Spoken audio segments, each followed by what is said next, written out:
राज्य के नगर विकास, आवास एवं कानून मंत्री नितिन नवीन को और उनसे खास बातचीत करेंगे न्यूज 18 इंडिया के एग्जीक्यूटिव एडिटर अमिताभ सिन्हा।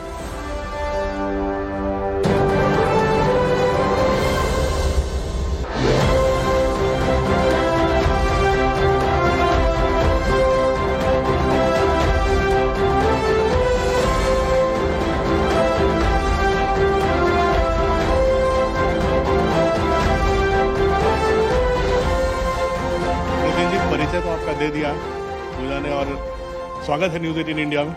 पूरे न्यूज 18 परिवार को भी धन्यवाद, खास करके आपको पटना आगमन के लिए। नवरात्रों के लिए आपको शुभकामनाएं। जरूर, नवरात्रि का पर्व शुरू होते ही बिहार ही नहीं, बिहार का पर्व का समय शुरू हो जाता है और अभी से लेकर छठी मैया के पर्व तक पूरा बिहार पर्व के माहौल में रहेगा। नगर विकास मंत्री हैं तो क्या खुशखबरी है बिहार के लिए? नई चीज क्या सौगात देंगे? मेट्रो कब तक पूरा होगा? मेट्रो निश्चित रूप से एक बड़ी चुनौती है और हम लोग जो माननीय मुख्यमंत्री जी का ध्येय रहा है, माननीय सम्राट जी का, कि यथाशीघ्र हम जो प्रायोरिटी कॉरिडोर हम लोग मान रहे हैं उसको समय के पहले दे पाए। ऐसे इसका ड्यू डेट 26 है, लेकिन हम लोग का प्रयास है कि 25 में हम इसको जनता के लिए प्रायोरिटी जो एरिया हमारा है उसमें कम से कम स्टार्ट कर पाए। तो अभी उसी दिशा में हम लोग लगे हैं और उम्मीद कर रहे हैं कि उस दिशा में सफल होंगे। पटना से बाहर कहाँ कहाँ अब एजेंडा पे है? पटना के बाहर 4 शहरों को हम लोगों ने चुना है भाई, भागलपुर, मुजफ्फरपुर, गया और दरभंगा। इन 4 इलाकों को चुना है मेट्रो के लिए और उसके लिए हम लोगों ने राइट्स की टीम को दे भी दिया है सर्वे करने के लिए। और मुझे उम्मीद है जैसे ही सर्वे आएगा तो हम केंद्र सरकार के पास जाएंगे ताकि पटना मेट्रो तो चल ही रहा है और उस पर स्पीड और बढ़े, साथ ही साथ बिहार का जो शहरीकरण बढ़ना है तो उसमें मेट्रो एक नया आयाम हो सकता है। और इसलिए हम लोगों ने पटना के अतिरिक्त भी 4 शहरों को चुनकर उस पर भी काम शुरू किया है। एक बड़ी बिहार को लेकर छवि बनती थी बाहर, बिहार में ऐसा हो नहीं सकता, वैसा नहीं हो सकता, कॉन्ट्रैक्टर्स हावी है, सड़कें नहीं बन सकती, लेकिन फ्लाईओवर्स बन गए, अब मेट्रो बन रहा है। कितनी तेजी काम करना मुश्किल हो रहा है, क्योंकि नीतीश जी के राज में तो लोग बोलते हैं सुशासन है। देखिए, काम करना तो 2006 के बाद जो कार्य करने की संस्कृति नीतीश कुमार के आने के बाद आई, निश्चित रूप से उसका परिणाम तो बिहार के इंफ्रास्ट्रक्चर एरिया में आपको देखने को मिला। कल तक जहां सड़कें चुनौती दिखती थी, आज सड़कें रफ्तार से गाड़ियां चल रही हैं। और माननीय मुख्यमंत्री जी ने जो लक्ष्य रखा था पहले 6 घंटे का, फिर 5 घंटे का, अब उस लक्ष्य के हिसाब से, समय के हिसाब से किलोमीटर को हम लोग कैलकुलेट करने में लगे हैं। और वो दिन दूर नहीं, जिस प्रकार से पटना के आउट स्टेज कंप्लीट हो रहे हैं, पटना डोभी कंप्लीट की स्थिति में, पटना बक्सर, पटना, इन सारे अलाइनमेंट की जो सड़कें तेजी से निकल रही हैं, तो आने वाले समय में अब हम लोग घंटों में बिहार की दूरी को नापेंगे। एयरपोर्ट को लेकर बड़ी चिंता होती है दुनिया भर में, देश भर में। एकमात्र राजधानी है जहाँ का एयरपोर्ट लगता है कि मतलब आज नवरात्रा के समय उसके लिए भी सुखद न्यूज आ चुका है। भारत सरकार ने 1400 करोड़ रुपया करीब बिहटा के लिए दिया है और साथ ही साथ पटना जो अपना एयरपोर्ट है इसके भी विस्तारीकरण का जो काम है वो भी अगले साल मई जून तक पूरा हो जाएगा। तो अपना पटना का भी जो एयरपोर्ट है वो भी एक भव्य एयरपोर्ट के रूप में दिखे और साथ ही साथ नए एयरपोर्ट की जो कल्पना बहुत बहुप्रतीक्षित थी वो भी आपको बिहटा वाला का शुरुआत हो गया है केंद्र सरकार की मंजूरी के बाद। साथ ही साथ दरभंगा के एयरपोर्ट को बढ़ाने का भी विषय चल रहा है और कई और एयरपोर्ट जैसे पूर्णिया का, गया का, इसको कैसे और व्यवसायीकरण करके या कैसे अपने आम पब्लिक के लिए ट्रेवल्स के लिए भी कैसे लाया जाए, उस पर भी काम चल रहा है। तो बहुत जल्द पूर्णिया, भागलपुर और गया को हम और तेजी से जोड़ पाएंगे इसमें। नितिन जी, एक पटना कैपिटल है लेकिन एक हैफेजार्ड ग्रोथ बहुत दिखती है, सड़कों पे इंक्रोचमेंट्स, तमाम चीजें। नगर विकास मंत्री हैं आप, क्या सपना है? आप एज ए यंग बिहारी एक सुंदर पटना और सुंदर बिहार का सपना देखा होगा, मंत्री बन के वो सुंदर बिहार का सपना कैसे साकार कर रहे हो? नहीं, मैं तो ये कहूँगा कि मैं काफ़ी लंबे समय से यहाँ से विधायक भी हूँ, तो यहाँ की समस्याओं को भी समझा है और आज मौका मिला है बिहार की जनता के आशीर्वाद से, तो निश्चित रूप से उस सपने को भी पूरा करना है। और सबसे बड़ी बात है कि किसी भी शहर को अगर आप विकसित देखना चाहते हैं तो उसके विस्तारीकरण पर काम करना पड़ता है। हम कभी भी ये नहीं सोच सकते कि पटना के अंदर ही पटना बसाएंगे। आपने तो कई राज्यों को देखा है, अगर चांदनी चौक को हम कभी भी विकसित करते तो नहीं होता। चांदनी चौक को हमने व्यवस्थित किया और नई दिल्ली को विकसित किया। मैं भी इस चीज़ को मानता हूँ, चाहे हैदराबाद हो चाहे अन्य शहरों को आप ले सकते हैं। मैंने भी इसी कल्पना के साथ आगे बढ़ रहा हूँ कि पटना शहर हमारा व्यवस्थित हो जाए और नए पटना की विकसित के लिए हम लोग आगे बढ़े, और हम लोग उसमें बहुत तेज़ी से अभी आगे बढ़ भी रहे हैं। पटना शहर के ठीक बगल में हम लोग 3 सेंटर चुन रहे हैं, जिसको डिमार्केशन करके सैटेलाइट सिटी के रूप में, और बहुत तेज़ी से उस पर हम लोग काम कर रहे हैं। उम्मीद है कि नए शहर को कुछ बसाने की कल्पना, ताकि जो आपको दिल्ली और बड़े शहरों में नए शहर का एक मॉडल टाउन कहीं दिखता है, तो पटना का भी एक विस्तारीकरण, नया पटना आपको दिखेगा बहुत जल्द। तो ये कौन सी 3 दिशाएं, बख्तियारपुर की तरफ की, संपत तक की, मसौड़ी की तरफ की, गया की तरफ? देखते पटना रिंग रोड का पूरा अलाइनमेंट पूरा हो चुका है, और हम लोगों ने इसलिए रिंग रोड को एक पैच माना है क्योंकि उसके आउटर और इनर साइड हम कनेक्टिविटी भी देते हैं। तो डेफिनेटली एक एरिया एम्स के आसपास का हमारा जो लोकेशंस होता है, एक बख्तियारपुर के पास का लोकेशंस है, और कुछ इलाके हम लोग अभी जो नया बस स्टैंड ला रहे हैं वहाँ पर भी हम लोग उस लोकेशंस को लेकर हैं, ताकि कनेक्टिविटी का भी प्रॉब्लम नहीं हो। कोई भी चीज़ को आप बसाते हैं, जब तक उसकी नेटवर्किंग, उसकी बेसिक एमिनिटीज़ पे आप नहीं करेंगे तो वो फिर डेवलपमेंट वहाँ नहीं होता।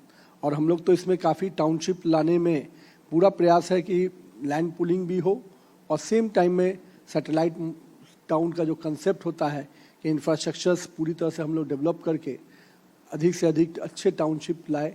और हम लोगों ने केवल पटना को ही नहीं इसमें कंसंट्रेट किया है, बिहार के 9 जो हमारे कमिश्नरी टाउन हैं, उन सभी जगह इस तरह के लैंड बैंक्स पे हम लोग काम कर रहे हैं। नितिन जी, पीएम मोदी ने एक सपना देखा था स्मार्ट सिटीज का, 2014 में आए थे, उन्होंने काफी प्रोजेक्ट्स इस बारे में दिए थे। कैग की रिपोर्ट आई, उसमें कहा गया कि बिहार में 44 योजनाएं थी, उसमें 29 फेल हो गई हैं। कैसा पैसे खर्च हो गए लेकिन काम नहीं हो पाया ठीक से? नहीं, मैंने स्मार्ट सिटी की रिव्यू किया है, और 4 शहरों को हम लोगों ने, हमारे यहाँ चिन्हित हुए थे, उन 4 शहरों पे काम का जो योजना है, और केवल मुझे लगता है 8 योजनाएं हैं जो पेंडिंग में है, बाकी सभी योजनाएं कंप्लीट के स्टेज में हैं।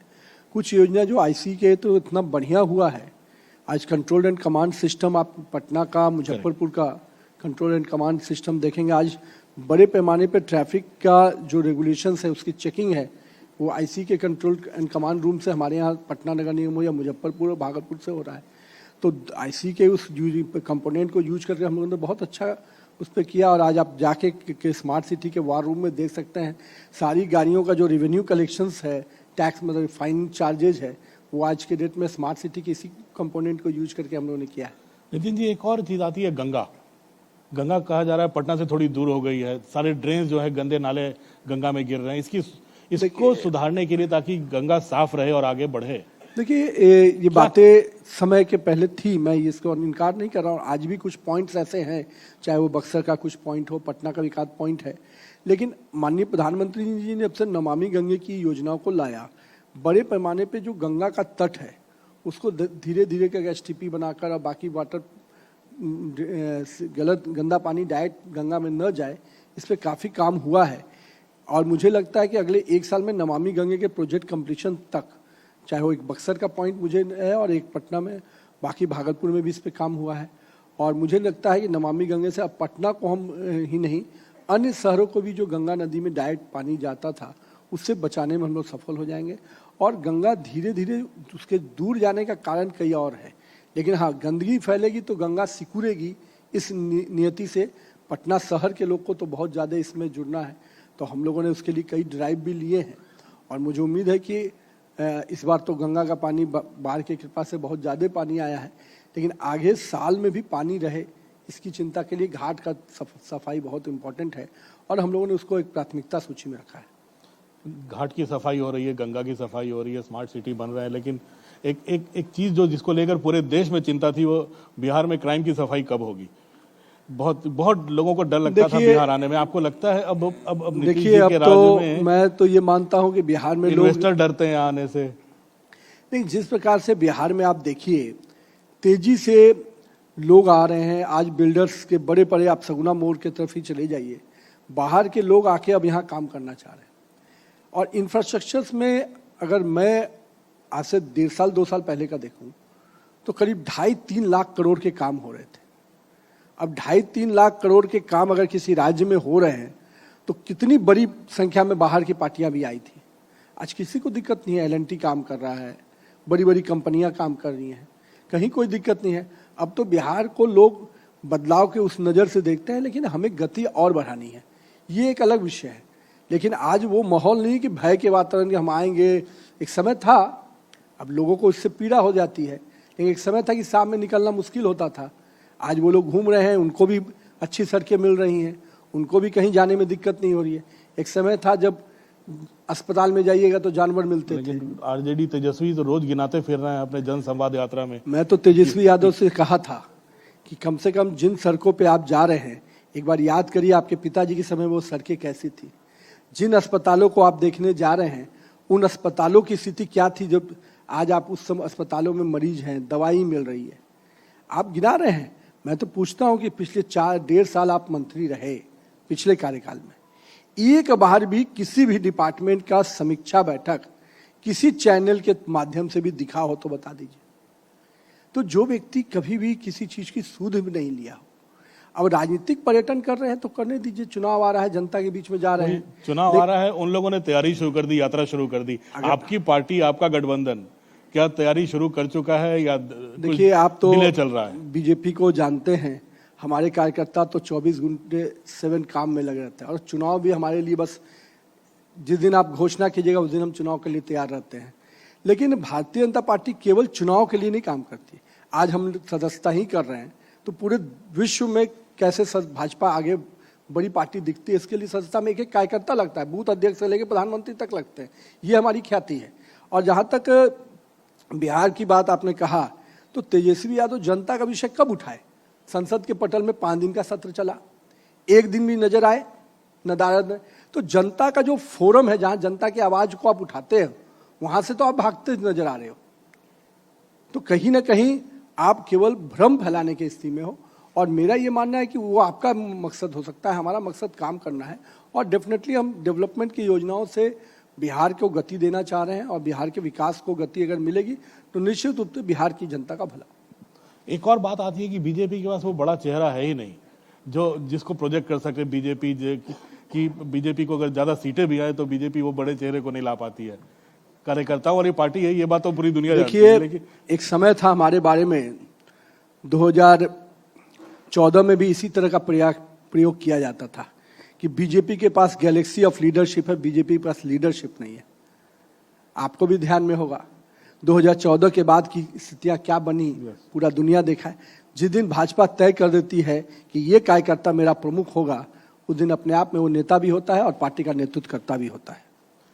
नितिन जी, चौथी बार विधायक बने इस बार, और इस बार इतने ज्यादा वोट से जीत के आए कि उतनी पूरी लगता है पूरे इलाके का वोट ही आपको मिल गया है। मेरे ख्याल से 84-85 हजार वोटों से आप इस बार जीत के आए हैं, चौथी बार जीते हैं। 40,000 से वोट आया है, 86,000।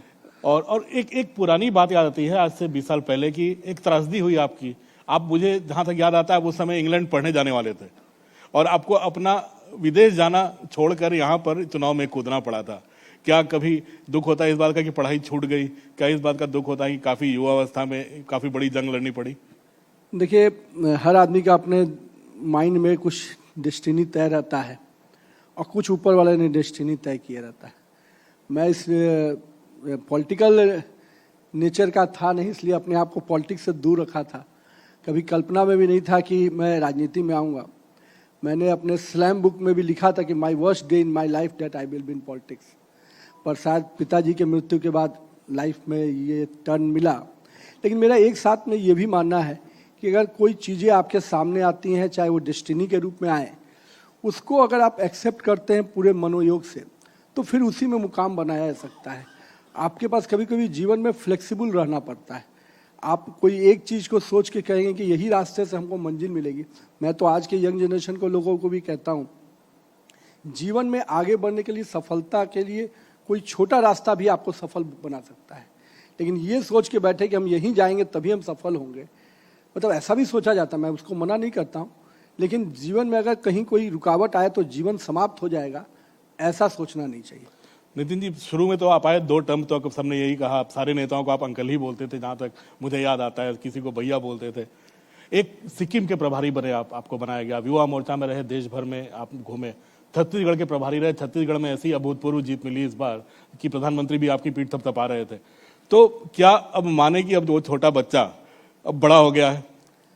नहीं, मैं अपने काम से जो भी हूँ, लेकिन उम्र में और बाकी के व्यवहार में हमेशा अपने आप को नॉर्मल रखना चाहता हूँ। पार्टी ने भरोसा दिया और छत्तीसगढ़ जैसे प्रांत में जहाँ हम लोग जब जाते थे तो लोग अच्छा चलो ठीक है, अच्छा है, पार्टी का काम करते रहिए, मतलब एक तरह का संतोषजनक नहीं होता है, सेटिस्फैक्ट्री कंसोलेशन प्राइज मिलता था। लेकिन धीरे धीरे जो छत्तीसगढ़ में वातावरण था जमीन पर, वो निश्चित रूप से परिवर्तन का था। और मुझे लगता है कि जिस प्रकार से वहाँ पर लोगों ने रिएक्शन को भुनाया और जनता ने जिस प्रकार से साथ दिया, वो परिवर्तन हुआ। और मुझे अपने लिए लगा कि मुझे बहुत कुछ सीखने का मौका मिला। पार्टी के एक बड़े नेतृत्व, खास करके माननीय गृह मंत्री जी, माननीय राष्ट्रीय अध्यक्ष जी खुद उसकी रणनीति बना रहे थे, और उस रणनीति का पार्ट बनकर काम करने का जो मुझे मौका मिला, तो मेरे लिए चुनाव को हमेशा नज़दीक से, चूँकि पार्टी ने कई बार अवसरों पर मुझे चुनाव में छोटे छोटे काम दिए, और उसी से सीख कर आज मैं ये पार्टी के इस काम को कर पाया हूँ। यानी हर चुनौती के लिए तैयार हैं, जो भी चुनौती पार्टी देगी? नहीं, मैं तो यही कहूँगा, पार्टी का जो काम मिलता है उसको करेंगे, चुनौती हो या जिस प्रकार। एक और चुनौती नितिन जी बिहार में आ रही है। जन स्वराज पार्टी बहुत बड़ी पार्टी बन के उभरी है और बहुत बड़े बड़े नेता उसमें शामिल हो रहे हैं, बड़े बड़े नामी गिरामी लोग उसमें आ रहे हैं, और एक बहुत बड़ी उन लोगों ने ऐलान भी कर दिया, बड़ा ऐलान की शराबबंदी खत्म कर देंगे। जो नीतीश जी ने इतने मोहक ऐलान वो लोग कर रहे हैं। देखिए, मेरा ये कहना है कि अभी तो समय बताएगा। राजनीति के पिच पे जब आप उतरते हैं तो कई चीजें अभी समझ में आएंगी, आटा दाल का भाव। लेकिन मेरा ये मानना है कि एक इस उम्मीद के विषय को उन्होंने जागृत किया है, लेकिन उम्मीद को धरातल पर भी दिखना होगा। और जिस प्रकार से बड़ी बातें की जा रही हैं लोगों को जो एथी करने के लिए, खुद में उनके स्थिति में द्वंद्व है। कल तक जिसकी बात वो कर रहे थे, आज वो फिर उसकी अलग विरोध में है। तो मुझे लगता है कि जो व्यक्ति या जो संस्था खुद में भ्रमित हो, वो बहुत दिशा दे नहीं पाता है। और मेरा तो ये मानना है, अभी समय के साथ देखेंगे किस पद्धति में वो जाते हैं। लेकिन बिहार के जो विकास की बात जो हम लोगों ने की है, उस पर उनका क्रॉस चेक आता है, उस पर उनकी बातें कि ये चीज़ें सही और गलत है, तब तो हम उसको जवाब देते। लेकिन उन्होंने अपना एक मॉडल नहीं, अभी एक विषय रखा है। मैं स्वागत करता हूँ। राजनीति लोकतंत्र में सभी लोगों को अधिकार है अपने क्षेत्र में आकर चुनाव लड़ने का। पहले भी उन्होंने कई प्रयास किए हैं और एक अपने तरीके से उन्होंने उसकी सफलता भी पाई है। अब तो राजनीति के जमीन पे आए हैं तो निश्चित रूप से 2-4 देखेंगे। नितिन जी, आपका कटाक्ष भी लगता है मनेर के लड्डू की तरह मीठा, सीधे सीधे कभी हमला नहीं करते, दुनिया भर में घूम रहे। चलो, एक सवाल, एक चिंता, हम लोग जब छोटे थे पटना में स्कूल जाते थे अपने, तो जब थोड़ी भी बारिश हुई तो जूते हाथ में, पैंट मोड़े हुए, पानी भर जाता था। अभी भी कई बार कंकड़बाग जैसे इलाके हैं, राजेंद्र नगर इलाका है, पानी भरने की बड़ी समस्या, जल जमाव की। वो बाढ़ नहीं होता है लेकिन बाढ़ की तरह दिखता है। फर्स्ट ग्राउंड फ्लोर लोगों का घर भर ये जाता है। बातें 19 में घटना घटी, उससे आप उसको जोड़ रहे हैं। लेकिन मैं दोनों ही विषय पे 19 के बाद से ऐसी स्थिति नहीं आई, भगवान न करे आगे कभी आए। लेकिन जो बातें आप कह रहे हैं उसके पीछे की जो थोड़ी जो कि पटना का ज्योग्राफी जो है वो है कटोरा नुमा है, तो you have to always drain out water आपको निकालना पड़ता है। अभी जो पटना में बड़े पैमाने पे सीवरेज ट्रीटमेंट प्लांट बने और सभी जो स्ट्रॉन्ग वाटर ड्रेनेज योजना बनी है, उससे बड़े पैमाने पे हम उन इलाकों का पानी निकालते हैं, चाहे राजेंद्र नगर हो, चाहे कंकड़बाग का इलाका हो, पुराने जितने हमारे एरिया है उससे पानी निकाल। लेकिन सेम टाइम ये सारे कनेक्शन सब हो गए हैं। अभी हम लोगों ने सभी जो ड्रेनेज पंपिंग स्टेशन है सबको हम लोगों ने IC से जोड़ दिया है। 24 आवर मॉनिटरिंग सिस्टम होती है। वो लापरवाही जो हुई उसका नतीजा हुआ था कि हम लोग उस बार 19 में डिबैकल हुआ, लेकिन उसके बाद से जो भी इलाके हैं उसको हम लोग 24 घंटे के अंदर पानी निकालने में सफल होते हैं। और जो प्रोन इलाके हैं, जो डाउनफॉल इलाके हैं, उन्हीं में हम लोग को दिक्कत आती थी, उसको भी हम लोग सॉर्ट आउट करके निकाल रहे हैं। और मुझे उम्मीद है कि आने वाले समय में पटना की तस्वीर बदलेगी। अब तो पटना टोटल सेग्रीगेशन के मॉडल पे जा रहा है। घर घर से हम कूड़ा भी ले रहे हैं, लोगों को जागृत कर रहे हैं कि आप भी अपने घर में डस्टबिन रखिए। और एक बड़ा अभियान शुरू हुआ है नगर विकास विभाग की तरफ से पटना नगर में। मुझे उम्मीद है कि आने वाले समय में स्वच्छता का यह अभियान माननीय प्रधानमंत्री जी, माननीय मुख्यमंत्री जी की जो सोच है, उससे इस स्वच्छता के साथ साथ हम लोग इस पानी जल जमाव को भी मुक्ति पाएंगे। आखिरी छोटा सवाल, छोटा जवाब नितिन भाई, 2025 चुनाव की उल्टी गिनती अब शुरू हो चुकी है, लोग यात्रा करना शुरू हो गए हैं। जवाब ये चाहिए, यही गठबंधन, यही नेता सब बरकरार रहेंगे अगले चुनाव तक और चुनाव के बाद भी? बिहार का विकास इसी पटरी पर चलता रहेगा और नेता हमारे नीतीश कुमार के नेतृत्व में जिस प्रकार से हम लोग काम कर रहे हैं, निश्चित रूप से उस काम को सफलता तक पहुंचाएंगे। और 2025 में जो नीतीश कुमार जी ने सपना देखा है 200 के आंकड़े को पार कराने का, एनडीए गठबंधन 200 के आंकड़े को पार करेगी। चलिए, शुभकामनाएं नितिन जी, और न्यूज 18 आने के लिए बहुत बहुत धन्यवाद। आपसे अनुरोध है कि आप कृपया मंच पर कुछ पल के लिए और बने रहें। अब मैं अनुरोध करूंगी कि न्यूज 18 इंडिया और हिंदी डिजिटल के मैनेजिंग एडिटर ज्योति कमल मंच पर आएं और नितिन जी को धन्यवाद दें।